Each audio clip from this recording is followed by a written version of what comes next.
Meus irmãos, meus amigos, sejam todos muito bem-vindos novamente ao nosso canal de Estudos Espíritas. Vamos rogar a Deus, não é, gente, que nos fortaleça sempre, nos encaminhando para a nossa real felicidade. Gente, o nosso estudo é muito especial e o tema diz assim: o mal que mais faz mal não é o que recebemos. Olha que máxima importante da doutrina espírita para nós. O mal que mais faz mal não é aquele que a gente recebe. Então esse estudo eu tenho certeza que vai alcançar muitos de nós. E se esse estudo, gente, for bem compreendido, ele é muito libertador. Então vamos lá. É natural que numa terra, não é, de provas e expiações, onde a inclinação das pessoas para o mal e para o egoísmo é muito maior, suplanta em muito, não é? O amor, o bem comum. Então, nessa nossa trajetória aqui no mundo material, é muito, mas muito provável que em algum momento alguém nos faça mal. Alguém canalize para nós vibrações que não são boas. E esse mal, quando nos alcança, mexe com a gente. Normalmente a gente fica muito triste porque o mal nos alcançou. A gente fica muito, assim, desapontado, não é? Porque muitas vezes o mal vem de alguém que a gente não esperava. A gente se sente muitas vezes também injustiçado pelo que nos aconteceu. E aí, gente, o que é que acontece?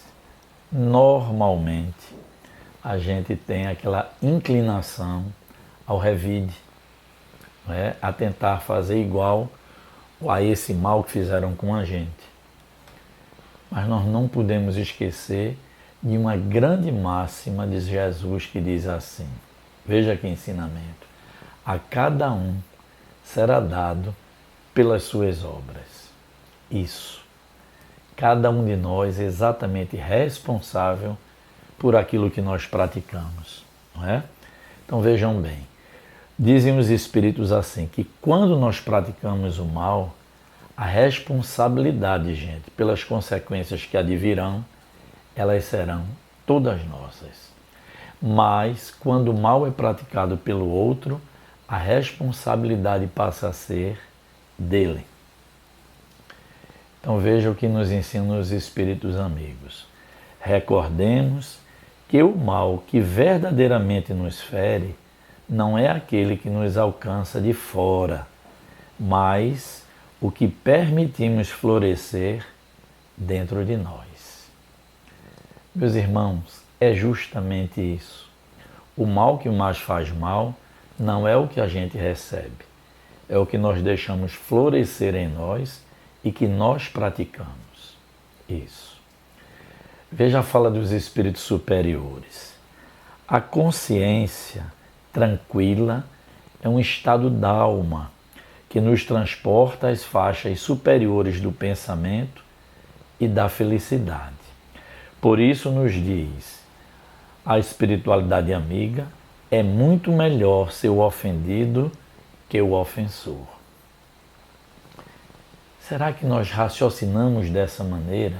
Olha o que os espíritos amigos dizem. É muito melhor a gente ser o ofendido do que o ofensor. Mas normalmente a gente não pensa assim. A gente diz, ora, ser ofendido é muito ruim. Ser ofendido nos traz dor, nos traz sofrimento. É verdade. Mas a gente praticar o mal, eu garanto o que nos ensina a doutrina espírita, é muito pior. Podem acreditar nisso, não é? Então a gente ser o ofendido é uma coisa, a gente ser o ofensor é outra. Mas vamos entender, não é, gente? Essa afirmação dos espíritos amigos quando diz é melhor ser o ofendido. Vamos ver por quê. Eles dizem assim: quando nós erramos, a consciência nos cobra e para reunir a paz interior, será preciso fazer o caminho da reparação do mal cometido. Olha aí a gente começando a compreender A trajetória do ofensor, gente, é muito grave, é muito longa e posso afiançar, muito mais dolorosa do que aquela ofensa que ele nos fez. Porque ele precisa, como diz aqui, fazer o caminho da reparação do mal que ele cometeu a alguém. O resgate pode demorar, mas virá cedo ou tarde, pois o espírito não evolui rumo à felicidade com pendências a serem resolvidas. Esse é um ensinamento muito importante da doutrina espírita. Todos nós já tratamos aqui, gente, no canal. Temos a destinação de chegarmos a espíritos de luz, espíritos puros. Mas nesse caminho de crescimento, ninguém vai saltar para o outro degrau se tiver pendências a reparar. Então, ao ofensor, tem essa questão gravíssima que a gente precisa compreender. Por isso que eu disse, esse estudo bem compreendido, ele é muito libertador, não é? Então vamos seguindo. Os espíritos dizendo, não há como crescer com pendências a serem resolvidas. Ao ofendido, olha o outro lado da moeda, gente, caberá, se compreendeu as palavras do Cristo, perdoar aquele mal que o alcançou e seguir em frente. Olha aí, gente, sem culpa, sem remorso e sem peso nenhum.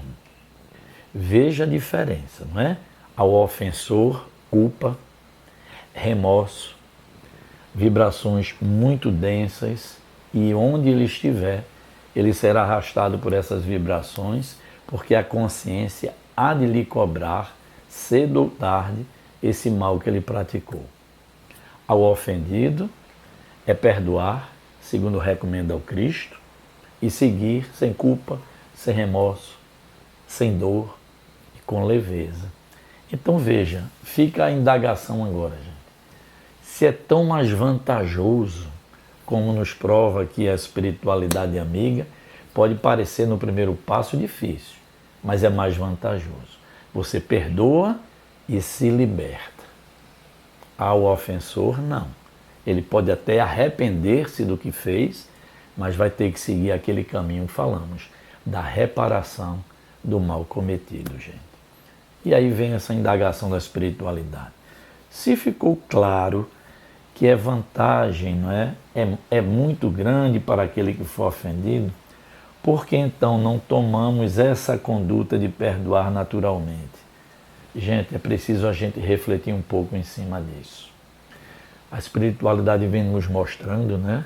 Aquilo que nós falamos há pouco. Ao ofendido, cabe libertar-se e seguir com felicidade. E porque nem sempre a nossa conduta é essa. A gente fica triste, a gente se revolta, tem a grave tendência de revidar o mal que a gente recebeu, o tal do olho por olho, do dente por dente. Normalmente é essa conduta que nós somos quase que impulsionados a tomar, mas racionalmente nós já sabemos, gente. Se a gente seguir adiante, a gente vai continuar sendo feliz. Então é preciso, nesse ponto do estudo, a gente refletir. Por que a gente, então, não segue a conduta recomendada pela espiritualidade amiga? Os amigos espirituais tentam nos esclarecer sobre isso também. Por que a gente não segue, mesmo tendo sido ofendido? E muitas vezes a gente quer também inverter a posição e virar o ofensor. Aí os espíritos dizem, ponto principal é o orgulho ferido. É isso, gente. Quando o mal nos alcança, se nós estivermos refletindo pelo que nos orienta Jesus, não é?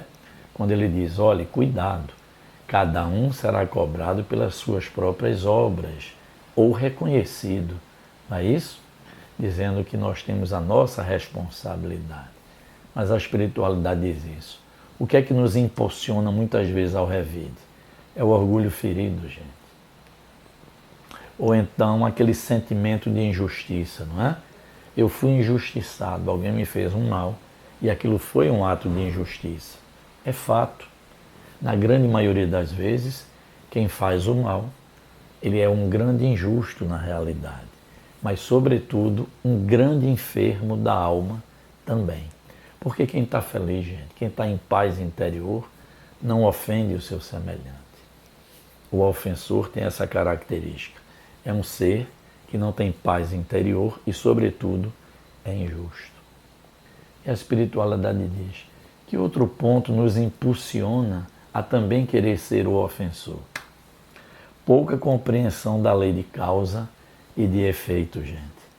E aí, normalmente, vem o impulso do revide por nossa impaciência, por a gente não confiar na justiça divina. Imaginem a situação. Alguém lhe faz um mal muito forte, ou uma grande ingratidão, é um mal que praticou contra você. É entregar a justiça divina, gente. A vida naturalmente vai ensinando a essas pessoas o caminho da retificação íntima. Não precisa que a gente se torne também um grande devedor da justiça divina para que aquela situação se acomode. Até porque, quando a gente revida o mal, aquele mal que nos foi feito, ele não cessa, não é? Essa lembrança fica conosco.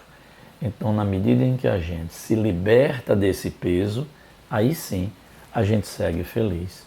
Então, a espiritualidade coloca isso, que a falta de confiança na justiça divina, muitas vezes, é o que nos impulsiona para fazer justiça com as próprias mãos, para revidar o mal sofrido, e voltamos a dizer a máxima do Cristo: cada um será dado de acordo com as suas obras. Então, gente, não tem outro caminho. Se na hora em que nós recebermos um grande mal, nós nos tornarmos também algoz de alguém, a responsabilidade será toda nossa. Mas se nós perdoarmos, a responsabilidade fica apenas com aquele que foi o nosso ofensor, não é? Vamos seguindo. Vamos, uma vez compreendida toda essa questão, gente, como é que nós vamos nos conduzir aqui no plano material? Essa é a grande indagação, não é? Nós já sabemos que, além de sermos herdeiros das nossas próprias ações, não é? Como recomenda o Cristo, nós construímos pelo livre-arbítrio o caminho que a gente vai palmilhando aqui na jornada terrena. Então nós sabemos que temos altos e baixos, momentos de alegria, mas também atravessamos esses testemunhos, que é quando alguém realmente nos fere, nos faz algum mal e a gente diz assim: isso fica comigo por muito tempo, se nós desejarmos. Podem acreditar que é assim. Então a espiritualidade sabe, gente, o quanto é importante a gente seguir o nosso caminho, independente dessas pessoas que ou falam mal de nós, ou que nos desejam mal, ou que praticam algum mal contra a gente. Meus irmãos, a justiça divina há de retificar tudo isso, sem precisar que a gente se transforme em algoz de outras pessoas. Então não há justificativa que nos tornem mais belicosos, que a gente revide, que a gente pague com a mesma moeda, porque nós somos o que, gente? Cristãos. E o Cristo é o nosso modelo e guia.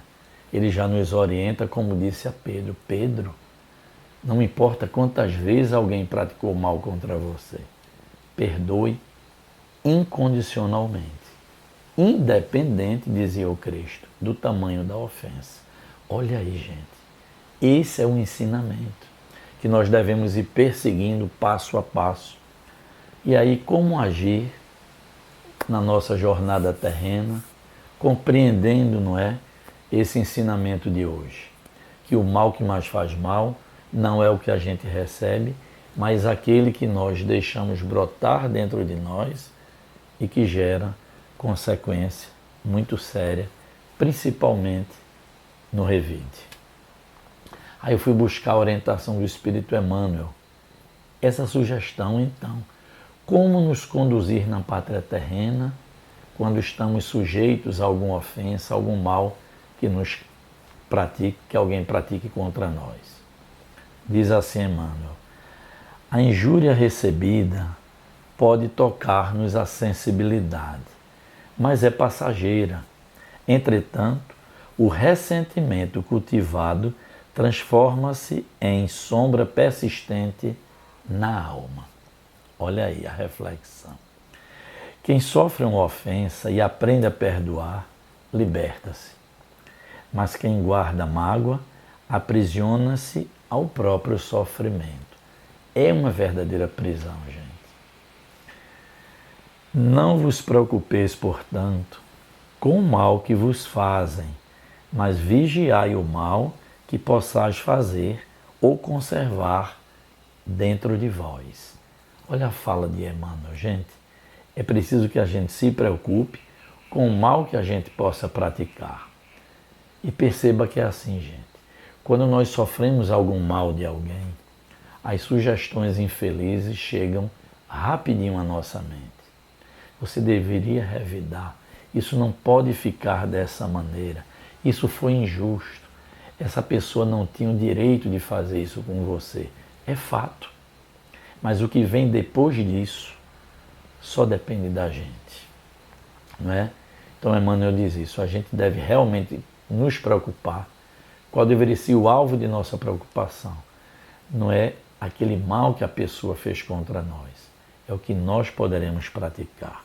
E Emmanuel segue dizendo: a justiça divina não falha, nem se apressa. Ela apenas, gente, educa no tempo certo.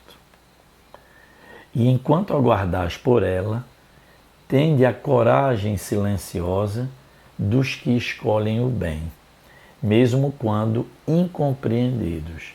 Porque a grande massa humana não vai compreender muitas vezes essa atitude, gente, de silenciar na dor, na ofensa e seguir adiante.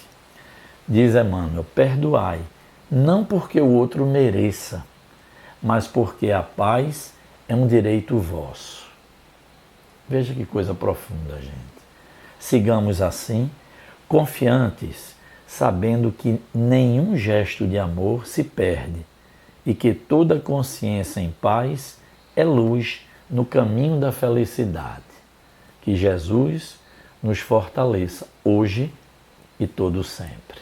Gente, esse foi o nosso estudo. Como eu falei, ele é um estudo libertador, porque nos coloca novamente em paz. Que Deus nos abençoe, que nós tenhamos uma semana muito feliz, que essa reflexão faça valer em nossas vidas. Se gostaram do estudo, por favor, divulguem, peçam às pessoas que se inscrevam, deixem também o seu like, gente. Que Deus permitindo, sábado estaremos juntos novamente. Muita paz e luz a todos.